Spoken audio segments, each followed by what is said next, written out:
ओम शांति। 10 जनवरी 2023 प्रातः मुरली बाप दादा मधुबन। मीठे बच्चे, तुम्हारा ये मर्जीवा जन्म है। तुम ईश्वर बाप से वर्षा ले रहे हो। तुम्हें बहुत बड़ी लॉटरी मिली है, इसलिए अपार खुशी में रहना है। प्रश्न: अपने आप को कौन सी समझानी दो तो चिंता समाप्त हो जाएगी, गुस्सा चला जाएगा? उत्तर: हम ईश्वर की संतान हैं, हमें तो बाप समान मीठा बनना है। जैसे बाबा मीठे रूप से समझाने देते, गुस्सा नहीं करते, ऐसे हमें भी आपस में मीठा रहना है। लून पानी नहीं होना है, क्योंकि जानते हैं जो सेकंड पास हुआ वो ड्रामा में पार्ट था। चिंता किस बात की करे। ऐसे ऐसे अपने आप को समझाओ तो चिंता खत्म हो जाएगी, गुस्सा भाग जाएगा। गीत यही बाहर है। ओम शांति। यह है ईश्वरीय संतान की खुशियों का गायन। तुम इतनी खुशी का गायन सतयुग में नहीं कर सकेंगे। अभी तुमको खजाना मिल रहा है। यह है बड़े ते बड़ी लॉटरी। जब लॉटरी मिलती है तो खुशी होती है। तुम फिर इस लॉटरी से जन्म जन्मांतर स्वर्ग में सुख भोगते रहते हो। ये है तुम्हारा मर जीवा जन्म। जो जीते जी मरते नहीं, उनका मर जीवा जन्म नहीं कहेंगे। उन्हों को तो खुशी का पारा भी चढ़ नहीं सकता। जब तक मरजीवा नहीं बने हैं, अर्थात बाप को अपना नहीं बनाया है, तब तक पूरा वर्षा भी मिल नहीं सकता। जो बाप के बनते हैं, जो बाप को याद करते हैं, उनको बाप भी याद करते हैं। तुम हो ईश्वरीय संतान।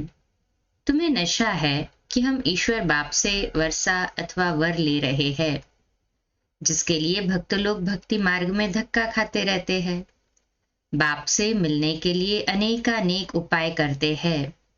कितने वेद शास्त्र मैगजीन आदि अतः पढ़ते रहते हैं, परंतु दुनिया तो दिन प्रतिदिन दुखी ही होती जाती है। इनको तमोप्रधान ही होना है। ये बबुल ट्री है ना, बबुलनाथ फिर आकर कांटों से फूल बनाते हैं। कांटे बहुत बड़े बड़े हो गए हैं, बड़े जोर से लगते हैं, सभी एक दो को दुख देते रहते हैं ना। उसको अनेक प्रकार के नाम दिए हैं। सतयुग में तो होते नहीं।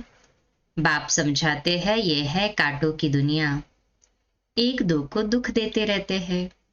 घर में बच्चे भी ऐसे कपूत निकल पड़ते हैं जो बात मत पूछो। माँ बाप को बहुत दुखी करते हैं।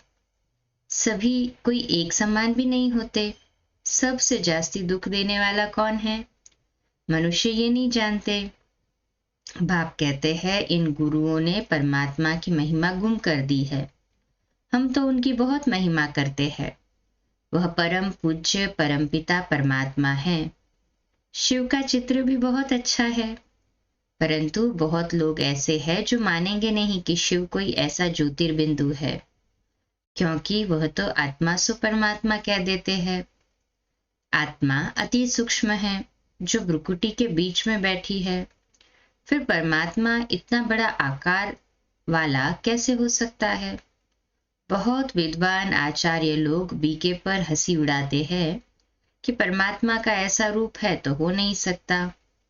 वह तो अखंड ज्योतिर्मय तत्व हजारों सूर्यों से भी तेजोमय है। वास्तव में ये रॉन्ग है। वो तो ज्योति बिंदु स्वरूप है ना। इनकी राइट महिमा तो बाप खुद ही बताते हैं। वह मनुष्य सृष्टि का बीज रूप है। यह सृष्टि एक उल्टा झाड़ है। सतयुग त्रेता में उनको कोई याद नहीं करते, क्योंकि दुखी नहीं है, पुकारते नहीं। मनुष्य को जब दुख होता है तब उनको याद करते हैं। हे भगवान, हे परमपिता परमात्मा, रहम करो। सतयुग त्रेता में कोई रहम मांगने वाला होता नहीं। वह है बाप, रचयिता की नई रचना। इस बाप की महिमा ही अपरंपार है। ज्ञान का सागर पतित पावन है। ज्ञान का सागर है तो जरूर ज्ञान दिया होगा। वह सतचित आनंद स्वरूप है, चैतन्य है। ज्ञान तो चैतन्य आत्मा ही धारण करती है। समझो, हम शरीर छोड़ जाते हैं तो आत्मा में ज्ञान के संस्कार तो है ही ना। बच्चा बनेंगे तो वो भी संस्कार होंगे, परंतु ऑर्गन्स छोटे हैं तो बोल नहीं सकते। ऑर्गन्स बड़े होते हैं तो याद कराया जाता है, तो स्मृति में आ जाता है। छोटे बच्चे भी शास्त्र आदि कंठ कर लेते हैं। ये सभी अगले जन्म के संस्कार है। अब बाप हमको अपना ज्ञान का वर्षा देते हैं। सारे सृष्टि का ज्ञान इनके पास है, क्योंकि बीज रूप है। हम अपने को बीज रूप नहीं कहेंगे। बीज में जरूर झाड़ के आदि मध्य अंत का ज्ञान होगा ना। तो बाप खुद कहते हैं, मैं हूं सृष्टि का बीज रूप। इस झाड़ का बीज ऊपर है। मनुष्य सृष्टि रूपी झाड़ का बीज ऊपर है, परम धाम में शिव बाबा है। वह बाप सच्चित आनंद स्वरूप ज्ञान का सागर है। सृष्टि के आदि मध्य अंत का ही उसमें ज्ञान होगा, नहीं तो क्या होगा? क्या शास्त्रों का ज्ञान होगा?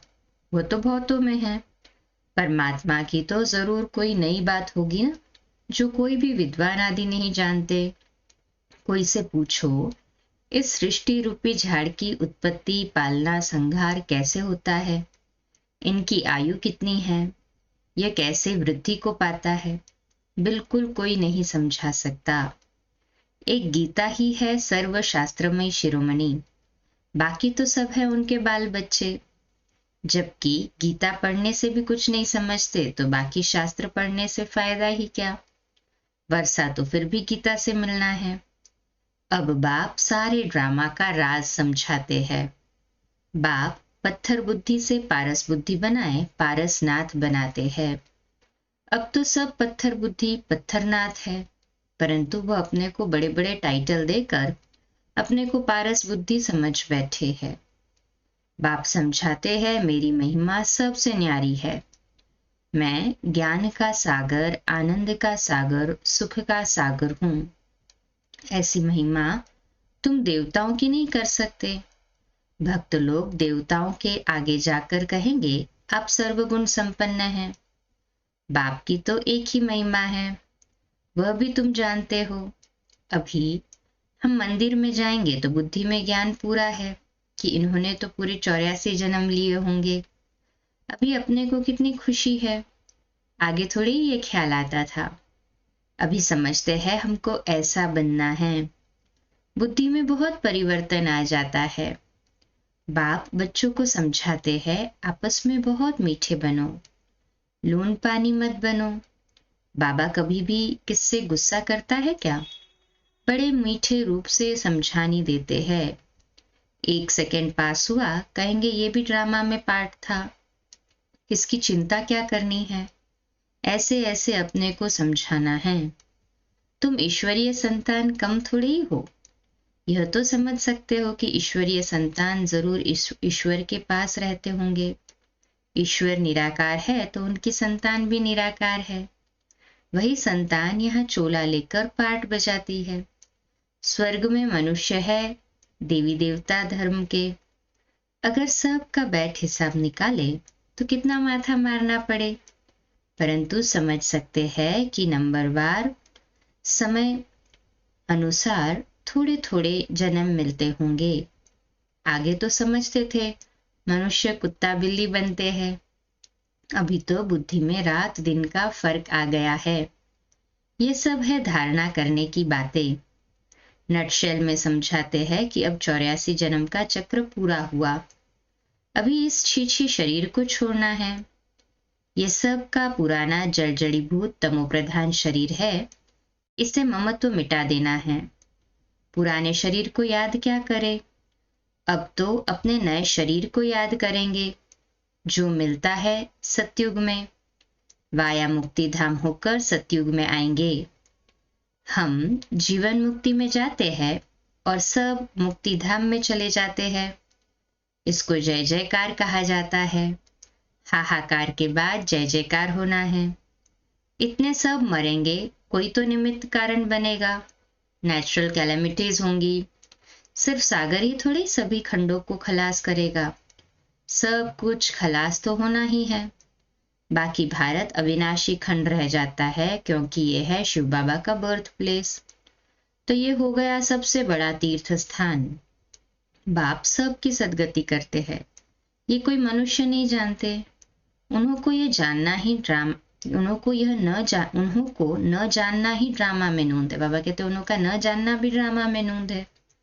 तब तो बाप कहते हैं कि बच्चे तुम कुछ नहीं जानते थे, मैं ही तुमको रचता और रचना का अथवा मनुष्य सृष्टि के आदि मध्य अंत का सारा भेद समझाता हूँ, जिसको ऋषि मुनि भी बेअंत कहकर गए हैं। ये थोड़ी समझते हैं कि सारी दुनिया के 5 विकार बड़े भारी दुश्मन हैं, जिस रावण को भारतवासी वर्ष वर्ष जलाते ही आते हैं। उसको जानते कोई नहीं। शिव बाबा को तो जानते नहीं कोई भी, वह न जिस्मानी है। बाबा कहते देखो, जिस रावण को भारतवर्ष में जलाते हैं उसको भी नहीं जानते, क्योंकि वो न जिस्मानी है न रूहानी है। विकारों का तो कोई रूप ही नहीं है ना। मनुष्य एक्ट में आता है तब पता पड़ता है कि इनमें काम है, क्रोध का भूत आया है। इस विकार की स्टेज में भी उत्तम मध्यम कनिष्ठ होते हैं।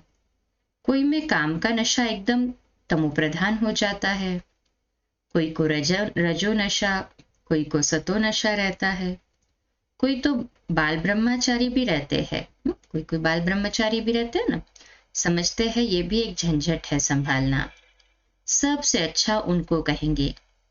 सन्यासियों में भी बाल ब्रह्मचारी अच्छे गिने जाते हैं। गवर्नमेंट के लिए भी अच्छा है, बच्चों की वृद्धि नहीं होगी, पवित्रता की ताकत मिलती है। यह हुई गुप्त। सन्यासी भी पवित्र रहते हैं, छोटे बच्चे भी पवित्र रहते हैं, वानप्रस्थी भी पवित्र रहते हैं।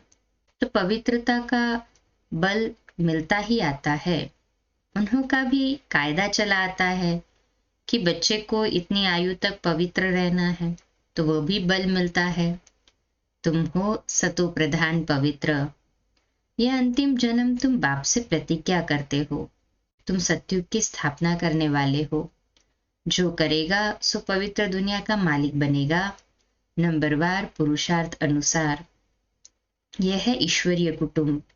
ईश्वर के साथ हम रहते हैं कल्प में एक बार, बस फिर दैवी घराने में तो बहुत जन्म रहेंगे। ये एक जन्म ही दुर्लभ है। ये ईश्वरीय कुल है, उत्तम से उत्तम। ब्राह्मण कुल सबसे ऊंची चोटी है। नीच से नीच कुल से हम ईश्वरीय ऊंच कुल के हो गए। शिव बाबा जब ब्रह्मा को रचे तब तो ब्राह्मण रचे ना। कितनी खुशी रहती है जो बाबा की सर्विस में रहते हैं।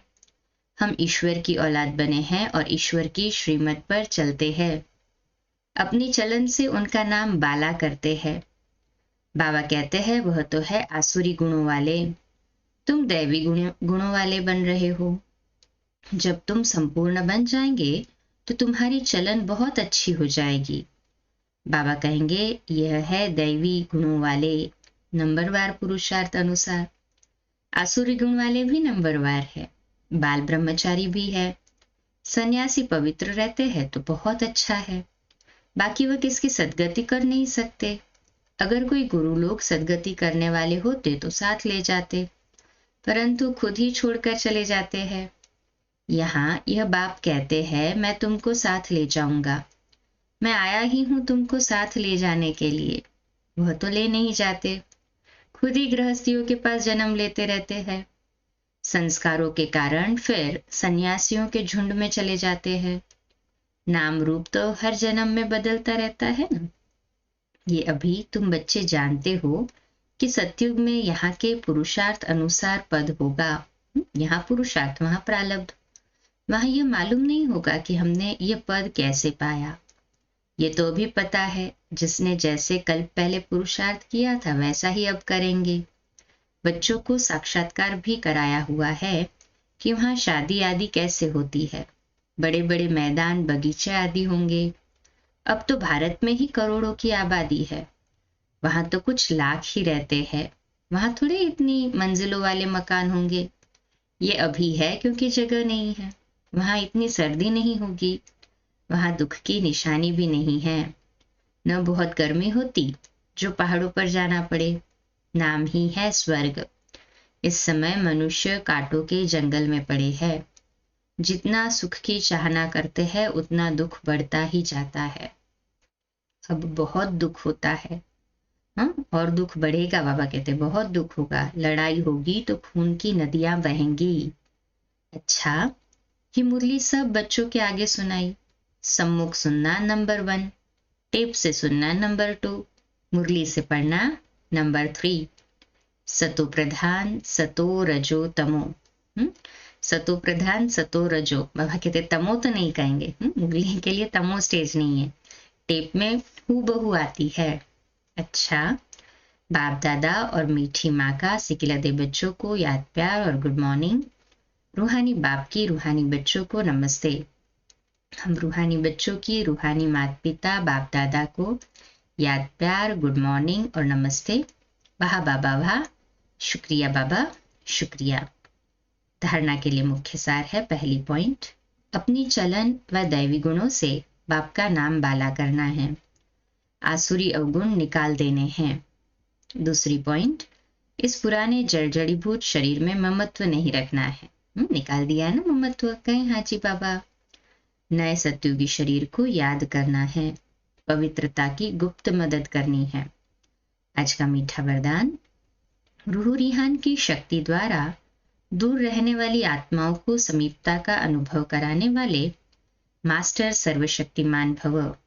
विश्लेषण, जैसे साइंस के साधनों द्वारा दूर की हर वस्तु समीप अनुभव होती है, ऐसे दिव्य बुद्धि द्वारा दूर की वस्तु समीप अनुभव कर सकते हो।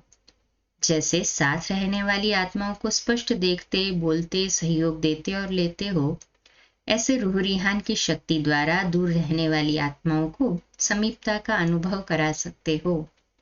सिर्फ इसके लिए मास्टर सर्वशक्तिमान संपन्न और संपूर्ण स्थिति में स्थित रहो और संकल्प शक्ति को स्वच्छ बनाओ। हमारा स्वमान आज का लिखने के लिए और अभ्यास करने के लिए, मैं मास्टर सर्वशक्तिमान आत्मा हूँ। मैं मास्टर सर्वशक्तिमान आत्मा हूँ। स्लोगन है, अपने हर संकल्प, बोल और कर्म द्वारा औरों को प्रेरणा देने वाले ही प्रेरणा मूर्त है। अपने हर संकल्प, बोल और कर्म द्वारा औरों को प्रेरणा देने वाले ही प्रेरणा मूर्त है। आज 10 तारीख का पुरुषार्थ, एकांतवासी अर्थात सदा स्थूल एकांत के साथ साथ एक के अंत में रहना। एकाग्रता की शक्ति से किसी भी आत्मा का मैसेज उस आत्मा तक पहुंचा सकते हो। किसी भी आत्मा का आवाहन कर सकते हो। किसी भी आत्मा की आवाज को कैच कर सकते हो। किसी भी आत्मा को दूर बैठे सहयोग दे सकते हो। इसलिए एकांतवासी बन अपनी एकाग्रता की शक्ति को बढ़ाएं। अच्छा, 2 मिनट के लिए बाबा को याद करेंगे। कल रोज की तरह अमृत वेला सुबह 3:30 से 4:30। मुरली क्लास अगली लिंक में 4:45 बजे और रात्रि क्लास आज रात्रि 8:45 बजे। 2 मिनट एकाग्रचित होकर एकांतवासी बन जाएं बाबा की शक्तिशाली याद में। ओम शांति। आज का नया दिन आप सभी को मुबारक हो, मुबारक हो, मुबारक हो। शुभ दिवस।